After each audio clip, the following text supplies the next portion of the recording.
Welcome friends. तो आज इस वीडियो में हम पढ़ेंगे factors affecting the rate of photosynthesis. Photosynthesis की जो रेट है उसको कौन कौन से फैक्टर्स अफेक्ट करते हैं। तो सबसे पहले जो ये वाला पॉइंट है हमारा, ये वाला जो टॉपिक है उसमें हम देखते हैं हाइपोथेसिस ऑफ कार्डिनल पॉइंट्स। जो हाइपोथेसिस ऑफ कार्डिनल पॉइंट्स हैं, कार्डिनल पॉइंट्स की जो हाइपोथेसिस है वो किसके द्वारा दी गई है? सेक्स के द्वारा। एक साइंटिस्ट थे, उनके द्वारा जो कार्डिनल पॉइंट्स की हाइपोथेसिस है वो दी गई है।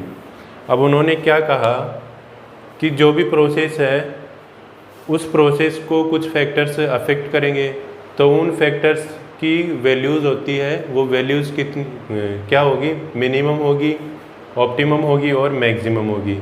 यानी कोई भी फैक्टर होगा उसकी 3 वैल्यूज़ होती है। ठीक है, यहाँ पर जो फैक्टर है वो किसी भी प्रोसेस को अफेक्ट कर रहा है, तो उसकी 3 वैल्यूज़ है हमारे पास, मिनिमम होगी, ऑप्टिमम होगी और मैक्सिमम होगी। तो इसको हम ग्राफ से समझते हैं फोटोसिंथेसिस में। ये वाई एक्सिस पर क्या लिया है हमने? रेट ऑफ फोटोसिंथेसिस, और एक्स एक्सिस पर टेम्परेचर लिया है। अब यहाँ पर जो एक्सटर्नल फैक्टर है जो कि इस फोटोसिंथेसिस की प्रोसेस को अफेक्ट कर रहा है, इसकी रेट को अफेक्ट कर रहा है, तो ये टेम्परेचर कैसे मिनिमम होता है, कैसे ऑप्टिमम और कैसे मैक्सिमम होता है। तो यहाँ से प्रोसेस स्टार्ट होगी। ठीक है, यहाँ से प्रोसेस स्टार्ट होगी, तो इस वाले पॉइंट को हम क्या बोलेंगे? Minimum point. मिनिमम पॉइंट का मतलब कि ऐसा पॉइंट जहाँ से, यानी ऐसी वैल्यू जहाँ से कोई भी प्रोसेस स्टार्ट होती है। तो यहाँ का जो टेम्परेचर होगा उस टेम्परेचर पर जो फोटोसिंथेसिस की जो प्रोसेस है वो स्टार्ट हो जाएगी, तो इसको हम क्या बोलेंगे? मिनिमम। फिर इसके बाद आता है अपना यहाँ पर ऑप्टिमम, यानी ऑप्टिमम जो टेम्परेचर होगा, इस ऑप्टिमम टेम्परेचर पर जो फोटोसिंथेसिस की प्रोसेस है वो सबसे ज़्यादा होगी, सबसे हाईएस्ट होगी। और इसके बाद आता है अपना तीसरा मैक्सिमम। ये क्या है यहाँ पर? मैक्सिमम है। तो मैक्सिमम के बाद अगर अपन टेम्परेचर बढ़ाते हैं तो उस टेम्परेचर पर जो फोटोसिंथेसिस की जो रेट है वो बिल्कुल कम हो जाएगी, यानी स्टॉप हो जाएगा फोटोसिंथेसिस। ठीक है, तो इस तरह से जो साइंटिस्ट थे उन्होंने कार्डिनल पॉइंट्स को डिस्क्राइब किया, जिसमें पहला है मिनिमम, दूसरा ऑप्टिमम और तीसरा क्या है? मैक्सिमम। अब इसके बाद नेक्स्ट है हमारा लॉ ऑफ लिमिटिंग फैक्टर। जो लॉ ऑफ लिमिटिंग फैक्टर है वो एक साइंटिस्ट थे, ब्लैकमैन। उस ब्लैकमैन के द्वारा ये दिया गया था, तो इसको हम क्या बोलते हैं? ब्लैकमैन्स लॉ भी बोलते हैं। अब उन्होंने क्या बोला? The overall rate of the process will be limited by the factor which is at the least value. यानी कोई भी जो पूरी प्रोसेस होगी वो किसके द्वारा डिसाइड होगी? उस फैक्टर के द्वारा जिस फैक्टर की जो वैल्यू है वो सबसे कम होगी। ठीक है, तो जिस फैक्टर की वैल्यू सबसे कम होगी उस फैक्टर के द्वारा जो प्रोसेस है वो डिसाइड होगी, लिमिटेड होगी। ठीक है, अब इसको हम फोटोसिंथेसिस में ही समझते हैं।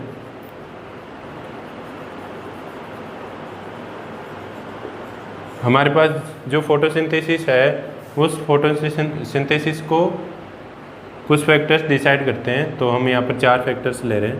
पहला यहाँ पर टेम्परेचर, दूसरा है CO2 और अगला है लाइट इंटेंसिटी और अगला है वाटर H2O। तो जैसे मान लेते हैं यहाँ पर कि जो टेम्परेचर है वो कितना है? यहाँ पर 5 यूनिट है और ये भी 5 यूनिट है CO2, और लाइट इंटेंसिटी भी 5 यूनिट है। ये मानकर चल रहे हैं हम, एक्चुअल नहीं देख रहे, केवल समझने के लिए चल रहे हैं, ले रहे हैं यहाँ पर यूनिट्स। और जो H2O है उसकी कितनी है? 1 यूनिट। तो कहने का मतलब ये है यहाँ पर इस फैक्टर के अकॉर्डिंग कि जो H2O है इन सभी फैक्टर्स में 4 फैक्टर्स हैं, इन फैक्टर्स में सबसे लीस्ट वैल्यू किसकी है, सबसे कम वैल्यू किसकी है? H2 होगी, तो जो प्रोसेस होगी फोटोसिंथेसिस की वो किसके द्वारा अफेक्टेड होगी? वाटर के द्वारा। ठीक है, वाटर के द्वारा ये अफेक्टेड होगी। तो ये बात बोलता है यहाँ पर। अब इसके बाद देखेंगे हम कि कौन कौन से ऐसे फैक्टर्स हैं जो फोटोसिंथेसिस की रेट को डिसाइड करते हैं। अब देखते हैं एक्सटर्नल फैक्टर्स फोटोसिंथेसिस को कैसे डिसाइड करते हैं। तो पहला यहाँ पर एक्सटर्नल फैक्टर जो कि फोटोसिंथेसिस को अफेक्ट करता है वो है लाइट इंटेंसिटी या लाइट। तो जो लाइट इंटेंसिटी है वो कैसे फोटोसिंथेसिस की जो रेट है उसको अफेक्ट करती है। तो जैसे जैसे हम लाइट की इंटेंसिटी बढ़ाते हैं तो जो फोटोसिंथेसिस की रेट है वो बढ़ती जाती है। तो लाइट इंटेंसिटी में एक पॉइंट ऐसा आता है कि अगर उस पॉइंट के बाद हम अगर उस लाइट की इंटेंसिटी बढ़ाते हैं, ठीक है, तो उस लाइट की इंटेंसिटी पर जो फोटोसिंथेसिस की रेट है वो स्टेबल हो जाती है। यहाँ तक तो बढ़ेगी, ठीक है, जैसे जैसे हम यहाँ तक तो बढ़ रही है लाइट इंटेंसिटी, तो यहाँ पर जो फोटोसिंथेसिस की रेट है वो बढ़ती जा रही है। अब अगर इस पॉइंट के बाद अगर हम लाइट इंटेंसिटी इंक्रीज़ करते हैं तो जो फोटोसिंथेसिस की रेट है वो स्टेबल हो जाती है। ठीक है, इसके बाद जो फोटोसिंथेसिस है वो बढ़ता नहीं है। तो पहला हो गया हमारा लाइट। तो हम यहाँ पर लिख सकते हैं लाइट में कि increase light intensity equal to increase rate of photosynthesis, rate of photosynthesis. अब अगला है टेम्परेचर। टेम्परेचर कैसे डिसाइड करता है, अफेक्ट करता है फोटोसिंथेसिस को। तो यहाँ पर सबसे पहले मिनिमम टेम्परेचर आएगा जिस पर कि जो फोटोसिंथेसिस है वो स्टार्ट होता है। और जैसे जैसे हम टेम्परेचर इंक्रीज़ करते हैं, आगे इंक्रीज़ करते हैं, तो जो फोटोसिंथेसिस की रेट है वो भी इंक्रीज़ होती जाएगी। और इसमें एक टेम्परेचर ऐसा आएगा जिस पर जो फोटोसिंथेसिस की रेट है वो बिल्कुल हाई हो जाएगी, हाईएस्ट लेवल पर फोटोसिंथेसिस होगा। तो उस टेम्परेचर को क्या बोलेंगे यहाँ पर? Optimum temperature. ठीक है, और ऑप्टिमम टेम्परेचर के बाद अगर हम टेम्परेचर इंक्रीज़ करते हैं तो फिर जो फोटोसिंथेसिस की रेट है वो धीरे धीरे डाउन होती जाएगी। और उसमें एक पॉइंट ऐसा आएगा कि अगर उसके बाद हम टेम्परेचर इंक्रीज़ करते हैं तो जो फोटोसिंथेसिस की रेट है वो बिल्कुल कम या स्टॉप हो जाएगा फोटोसिंथेसिस यहाँ पर। ठीक है, तो इस तरह से जो टेम्परेचर है वो अफेक्ट करता है। तो पहले क्या है यहाँ पर लिखते हैं इसको कैसे अफेक्ट करता है। Increase in temperature equal to increase in rate of photosynthesis. और अगर फिर ऑप्टिमम टेम्परेचर के बाद हम टेम्परेचर बढ़ाते हैं तो फिर जो फोटोसिंथेसिस की रेट है वो कम हो जाएगी। नॉर्मली जो ऑप्टिमम टेम्परेचर होता है वो 25 से 35 डिग्री सेल्सियस तक 25 डिग्री सेल्सियस तक होता है। ठीक है, अब यहाँ पर जो ऑप्टिमम टेम्परेचर के बाद जो फोटोसिंथेसिस की रेट है वो कम क्यों होती है? क्योंकि जो एंजाइम्स होते हैं उनका एक टेम्परेचर होता है हाई, जिस पर कि वो हाईएस्ट लेवल अपना शो करते हैं, अपनी जो फंक्शनिंग है वो शो करते हैं। तो ऑप्टिमम टेम्परेचर वो पर जो एंजाइम्स हैं जो कि इसमें काम आ रहे हैं फोटोसिंथेसिस में, वो ज़्यादा वर्क करेंगे सबसे ज़्यादा। और फिर जैसे जैसे हम टेम्परेचर इंक्रीज़ करते हैं तो उनकी जो वर्किंग फंक्शनिंग होती है वो कम होती जाती है। यानी एक टेम्परेचर ऐसा आता है जिस पर कि जो फोटोसिंथेसिस में इन्वॉल्व जो एंजाइम्स होते हैं वो टूटना स्टार्ट कर देते हैं। तो जैसे एंजाइम्स टूटेंगे फोटोसिंथेसिस के तो जो प्रोसेस है वो कम होती जाएगी और एक समय ऐसा आएगा कि सारे एंजाइम्स नष्ट हो जाएंगे, समाप्त हो जाएंगे। जैसे जैसे हम टेम्परेचर इंक्रीज करेंगे तो फिर उसके बाद जो प्रोसेस है फोटोसिंथेसिस की वो स्टॉप हो जाएगी। तो इस तरह से जो टेम्परेचर है वो फोटोसिंथेसिस की प्रोसेस को डिसाइड करता है, अफेक्ट करता है। अब अगला फैक्टर है CO2। तो CO2 की कॉन्सेंट्रेशन कैसे फोटोसिंथेसिस को अफेक्ट करती है? तो जैसे जैसे हम CO2 की मात्रा बढ़ाते हैं, उसकी कॉन्सेंट्रेशन बढ़ाते हैं, तो जो फोटोसिंथेसिस की रेट होती है वो इंक्रीज़ हो जाती है। यानी एनवायरनमेंट में CO2 जब बढ़ती है स्लाइटली थोड़ा सा अगर CO2 की कॉन्सेंट्रेशन में इंक्रीज़ होता है एनवायरनमेंट में, तो जो फोटोसिंथेसिस की प्रोसेस है वो क्या होगी, इंक्रीज़ होगी। और अगर उसके बाद CO2 की कॉन्सेंट्रेशन एनवायरनमेंट में इंक्रीज़ होती है, एक पॉइंट के बाद यहाँ पर इंक्रीज़ होती है, तो जो फोटोसिंथेसिस की रेट है वो स्टेबल हो जाएगी, उसके बाद नहीं बढ़ेगी। तो इस तरह से जो CO2 है वो कैसे अफेक्ट करती है, यहाँ पर slight increase in CO2 concentration क्या करेगा, क्या होगा यहाँ पर, increase in photosynthesis, increase in photosynthesis. अब इसके बाद अगला फैक्टर है वाटर। तो जो वाटर है वो कैसे अफेक्ट करता है, तो यहाँ पर एक चीज़ होती है प्लांट्स में, वाटर स्ट्रेस। वाटर स्ट्रेस कब होता है प्लांट्स में, जब हाई ट्रांसपिरेशन होगा, यानी जो स्टोमेटा है उसके थ्रू अगर ज़्यादा वाटर का लॉस हो रहा है तब भी क्या होगा, प्लांट्स में वाटर स्ट्रेस होगा। ड्रॉट कंडीशंस होगी, जब पानी नहीं होगा प्लांट के लिए तो उस समय भी प्लांट में वाटर स्ट्रेस होगा। और हाई सॉइल सैलिनिटी, और सॉइल में अगर मिनरल्स की क्वांटिटी ज़्यादा है तो उस समय भी क्या होगा कि जो प्लांट्स हैं वो वाटर को एब्जॉर्ब नहीं कर पाएंगे। तो वाटर को जब एब्जॉर्ब नहीं करेंगे तो प्लांट में वाटर की कमी हो जाएगी, उसको हम क्या बोलेंगे, वाटर स्ट्रेस। और हाई टेम्परेचर जब होता है तो उस समय भी जो वाटर का लॉस होता है ट्रांसपिरेशन के थ्रू वो ज़्यादा हो जाएगा, और प्लांट में वाटर की कमी हो जाएगी, और उससे क्या होगा, वाटर स्ट्रेस होगा। तो जो वाटर स्ट्रेस है उससे क्या होता है, यहाँ पर जो फोटोसिंथेसिस है वो क्या हो जाएगा, डिक्रीज फोटोसिंथेसिस। तो जो वाटर स्ट्रेस है यहाँ पर करता क्या है कि जो वाटर स्ट्रेस है उसकी वजह से जो प्लांट के स्टोमेटा होते हैं, लीव्स में जो स्टोमेटा होते हैं वो क्लोज हो जाते हैं, और क्लोज होने पर जो CO2 अंदर आती है प्लांट में वो आ नहीं पाती है, और उसकी वजह से जो फोटोसिंथेसिस है वो डिक्रीज हो जाता है या बंद हो जाता है। ठीक है, तो इस तरह से वाटर फोटोसिंथेसिस की रेट को अफेक्ट करता है।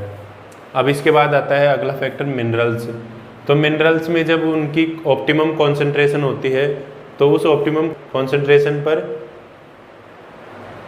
जो फोटोसिंथेसिस है वो बहुत ज़्यादा होता है, हाईएस्ट होता है।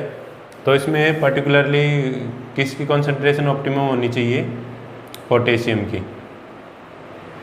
ठीक है,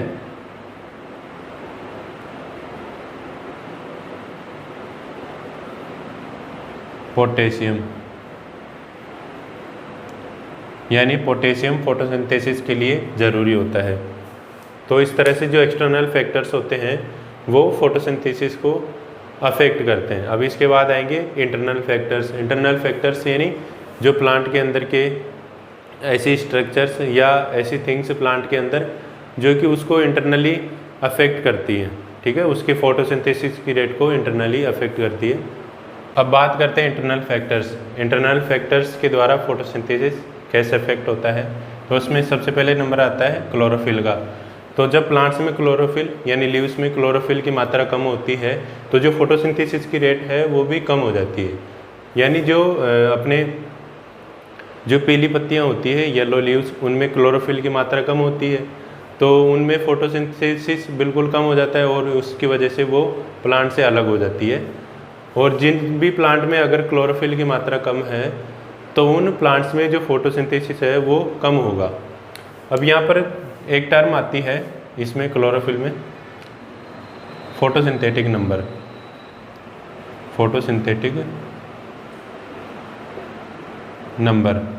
तो फोटोसिंथेटिक नंबर क्या है यहाँ पर, यानी क्लोरोफिल के द्वारा कितनी, एक घंटे में 1 आवर में कितनी CO2 एब्जॉर्ब की जाती है। ठीक है, 1 ग्राम क्लोरोफिल के द्वारा 1 घंटे में कितनी CO2 एब्जॉर्ब की जाती है, तो उसको हम क्या बोलेंगे, photosynthetic number.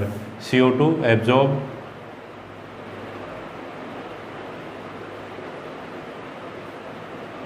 1 gram of chlorophyll 1 hour. ठीक है, तो इसको हम क्या बोलेंगे, फोटोसिंथेटिक नंबर। अब इसके बाद आता है next internal factor, leaf anatomy. तो जो लीफ एनाटॉमी है वो भी जो फोटोसिंथेसिस है उसको डिसाइड करती है, ठीक है, अफेक्ट करती है यहाँ पर।